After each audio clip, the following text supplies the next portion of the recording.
Welcome to the Windows Computer and Technology channel, and it is the time for the weekly security updates for Google Chrome.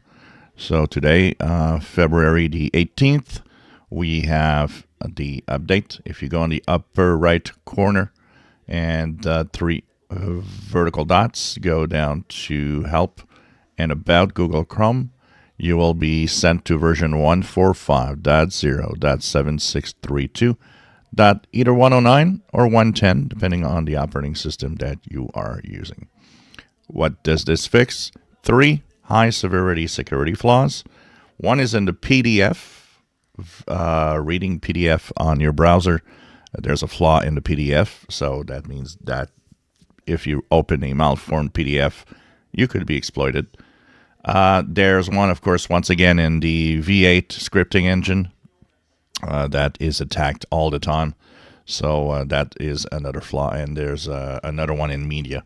So I guess it's when you actually play certain types of media through the browser. So this is 3 high severity flaws. It's important to fix so that you stay safe.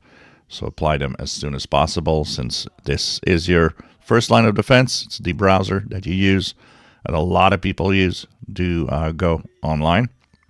And these, of course, are going to be moved on to the Chromium project, meaning that if you are using Brave, Opera, Edge, Vivaldi, and so on, everything except pretty much Firefox, you should have an update during the next few hours or days to update and fix the security holes in your browser too. If you enjoy my videos, please subscribe, give us thumbs up. Thank you for watching.